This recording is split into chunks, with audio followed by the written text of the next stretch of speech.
کہ ماں آپ کو پانی پیش کرنا تھا، جب پیالہ اپنے ہاتھ سے الگ کیا تھوڑی سی خال بھی اکھڑ گئی، تھوڑا سا خون بھی بہنے لگا کیونکہ پانی برف بن چکا تھا۔ اللہ اکبر، ماں نے بڑی دعاؤں سے نوازا۔ اسی طرح ایک رات والدہ نے ان کو حکم دیا کہ دروازے کا ایک پٹ کھول دو، لیکن رات بھر میں اس پریشانی میں کھڑا رہا کہ دایاں دروازہ کھولوں یا بایاں دروازہ کھولوں، کیونکہ اگر ان کی مرضی کے بغیر میں نے کھول دیا تو کہیں حکم عدولی نہ ہو جائے۔ ایک مرتبہ بایزید بسطامی کی والدہ محترمہ نے آپ کو مکتب بھیجا، سورہ لقمان پڑھتے پڑھتے جب اس آیت پر پہنچے، انشکر لی ولی والدیک، اللہ اکبر، اس کا معنی پتہ کیا ہے؟ اس کا معنی بنتا ہے یہ کہ حق مان میرا اور اپنے ماں باپ کا۔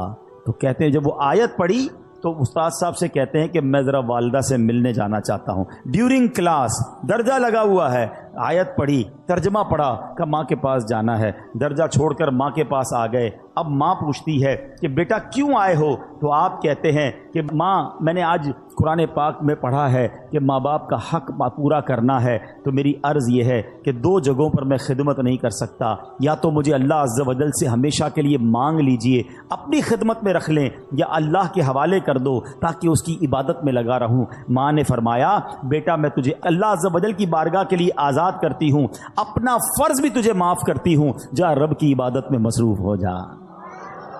یہ ماں کی خدمت تھی جس نے حضرت بایزید کو بایزید بسطامی بنا دیا، اور وہ ماں بھی کیسی تھی جس نے اپنے حق معاف کیے اور بیٹے کو دین کے لیے وقف کر دیا۔ غوث اعظم رضی اللہ تعالیٰ عنہ، پیران پیر شیخ عبد القادر جیلانی بھی تو جیلان سے بغداد جانا چاہتے تھے، ماں سے کہا کہ ماں میں نے علم دین سیکھنے کے لیے بغداد جانا ہے۔ اچھا یہ آج کل جو ٹریول ہے نا، اب تو ٹریول بہت آسان ہے، بندہ صبح کہیں ہوتا ہے شام کہیں ہوتا ہے، پہلے ایسا نہیں ہوتا تھا، پہلے ٹریول بڑا مشکل، بیچ میں بڑا جناب ڈاکو آتے تھے، گھاٹیاں آتی تھیں، بلکہ آپ زیادہ دور نہ جائیں۔ اب یہاں جو بزرگ بیٹھے ان سے پوچھیں 1950-60 میں جو لوگ حج پہ جاتے تھے 5-5 6-6 مہینے کا سفر ہوتا تھا، گاڑیوں میں جاتے تھے، بسوں میں، پاکستان سے بس جاتی تھی حج کے لیے، اور جناب کئی لوگ تو واپس ہی نہیں آ پاتے تھے کیونکہ اتنے مشکل راستے، بیمار ہو جاتے تھے، وہ فیسلٹیز نہیں تھی۔ یہ تو میں آپ کو 50 سال پرانی 70 سال پرانی بات بتا رہا ہوں، صدیوں پرانا سفر کیسا ہوتا ہوگا۔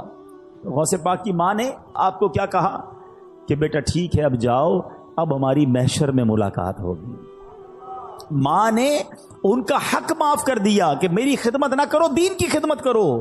کیسے ماں باپ تھے، اور پھر کیا نصیحت کی تھی کہ بیٹا ہر حال میں سچ بولنا۔ وہ واقعہ یاد ہے نا کہ جب ڈاکوؤں نے آپ کو پکڑا اور آپ نے اپنا مال بتا دیا، اور کیوں بتایا کہ ماں سے وعدہ کیا ہے ہر حال میں سچ بولنا، مال جاتا ہے تو چلا جائے۔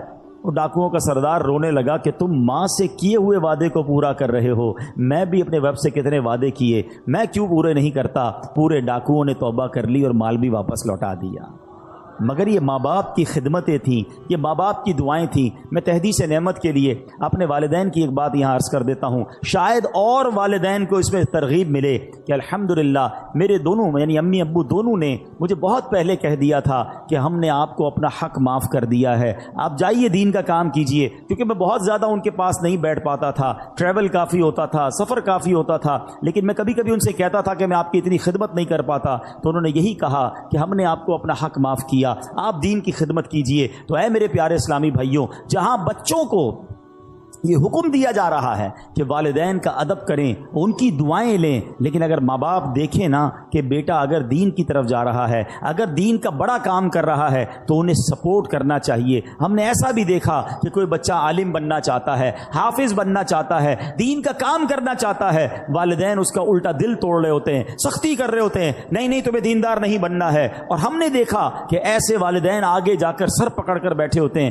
کیونکہ جب بچے کو دین سے آپ روکتے ہیں تو وہ دنیا میں ایسے غرق ہو جاتا ہے کہ بعض اوقات بری لائن میں پڑ جاتا ہے، غلط کاموں میں پڑ جاتا ہے، اور ماں باپ اس کے بعد سر پکڑ کے رو رہے ہوتے، دیندار بننا چاہتا تھا میں نے دیندار نہ بنایا۔ دیکھو دیندار اور دنیا دار کی مثال سمجھ لو، یہ میں سب کے لیے نہیں کہتا مگر میجورٹی ایسا ہوتا ہے، ایک بار پھر ریپیٹ کر رہا ہوں، سب کو یہ لاگو نہیں ہوتا ہے مگر اکثریت پر یہ ضرور لاگو ہوتا ہے کہ جب بھی بچہ دنیا میں ترقی کرتا ہے نا، دنیا کو کوئی بڑا افسر بن جائے، دنیا میں جناب کوئی بڑی ڈگری لے لے، دنیا میں کوئی بڑا مقام لے لے، تو بعض اوقات ماں باپ ڈرتے ہیں کہ بچے کو کوئی بات بری نہ لگ جائے. بات کرتے میں ماں باپ کو ڈر لگ رہا ہوتا کیونکہ بڑا افسر بن گیا, بڑا سیٹھ بن گیا, بڑا جناب جاگیردار بن گیا, اس نے بڑی ڈگریاں لے لی ہیں. یہ ہے دنیا دار کی ترقی کا نتیجہ. اور اگر بیٹا دین میں ترقی کر جائے نا, عالم بن جائے, مفتی بن جائے, دین کا مبلغ بن جائے, تو اکثریت یہ ہوتی ہے کہ بچہ ڈرتا ہے کہ ماں باپ کو برا نہ لگ جائے. فرق ہے نا. وہ اتنا بڑا مفتی بھی ہوگا کیونکہ اس نے قرآن پڑھا ہے, اس نے حدیث پڑھی ہے کہ ماں باپ راضی ہیں تو رب راضی ہے, ماں باپ ناراض ہیں تو رب بھی ناراض ہو جائے گا. ماں باپ اگر بددعا دے دیں تو اس میں کیا بیڑا غرق ہو جاتا ہے. اچھا, بعض اوقات گناہگار مقبول بارگاہ الہی ہو جاتا ہے, ولی بن جاتا ہے ماں باپ کی دعا سے. اور اگر ماں باپ بددعا دے دیں تو اللہ کی بارگاہ کا مقبول یا نیک بندہ جو ہے نا, وہ بھی کس طرح پھنس جاتا ہے. جریج ایک شخصیت ہے, نہایت نیک اور اللہ عز و جل کا مقبول بندہ تھا. کبھی اللہ عز و جل اپنے پیاروں کو بھی آزمائش میں ڈالتا ہے, جیسے جریج کو آزمائش میں ڈالا. جریج کی بارگاہ الہی میں مقبولیت کا اندازہ اس بات سے لگائیے کہ آپ نے دودھ پیتے بچے کو ہاتھ لگایا, وہ بول اٹھا اور آپ کے بے گناہ ہونے کی گواہی دی.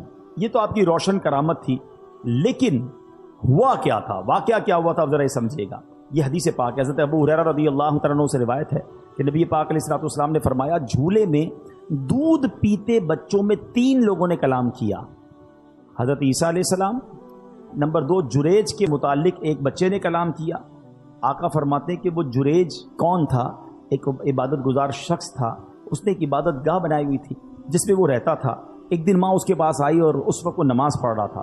ماں نے کہا, اے جریج, نماز کے دوران پکارا. تو آپ نے کہا کہ ایک طرف میری ماں ہے, ایک طرف نماز ہے, میں کیا کروں؟ نماز جاری رکھی, ماں چلی گئی. دوبارہ اگلے دن ماں آئی, پھر نماز پڑھ رہا تھا. ماں نے پکارا, اے جریج.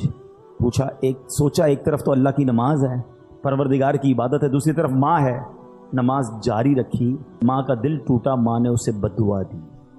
ماں نے کہا کہ اے اللہ, اس کو اس وقت تک موت نہ دینا جب تک کسی بری عورت کا یہ سامنا نہ کر لے. اب کیا ہوا؟ تو بنی اسرائیل کے لوگ آپس میں جریج کی عبادت کا بڑا ذکر کرتے تھے. ایک بد کردار حسین و جمیل عورت جو بری عورت تھی, اس نے بنی اسرائیل سے کہا, اگر تم کہو تو میں اس کو اپنے فطرے میں پھنسا لیتی. پھر وہ عورت جریج کے پاس آئی, جریج نے اس کی طرف کوئی توجہ نہیں دی. وہ عورت اس چرواہے کے پاس آئی جو جریج کی عبادت کے پاس ہی رہتا تھا. اس بدبخت نے اس عورت کے ساتھ غلط کام کیا. اب اس عورت کے یہاں جب بچہ ہوا تو یہ جا کر اس نے الزام لگایا کہ یہ بچہ جریج کا ہے. لوگ جریج کی عبادت گاہ پر گئے اور اس کو نکالا, مارنا پیٹنا شروع کر دیا کہ تو بڑی عبادت گزار بنتا تھا, یہ تجھ پر اتنا بڑا الزام. اب جریج نے کہا, مسئلہ کیا ہے؟ کہا, یہ عورت کہتی تو نے غلط کام کیا, یہ بچہ تیرا ہے. جریج نے کہا, پہلے مجھے ٹھہرو, نماز پڑھنے دو. 2 رکعت نماز پڑھی اور بچے کے پاس آیا, اس کے پیٹ میں انگلی چبو کر دریافت کیا, اے لڑکے تمہارا باپ کون ہے؟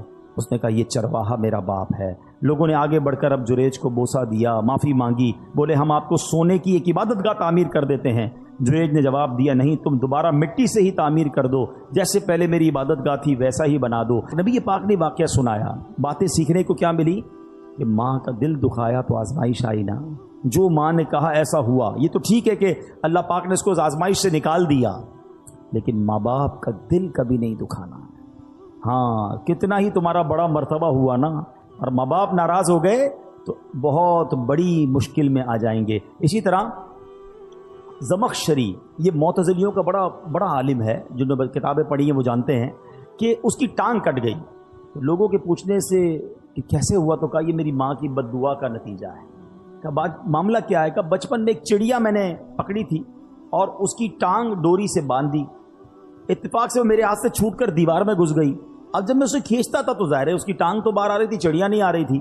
تو میں نے ڈوری زور سے پکڑ کر کھینچی تو اس کی ٹانگ ہی باہر آ گئی. چڑیا اندر ہی رہ گئی, ٹانگ اس کی باہر آ گئی.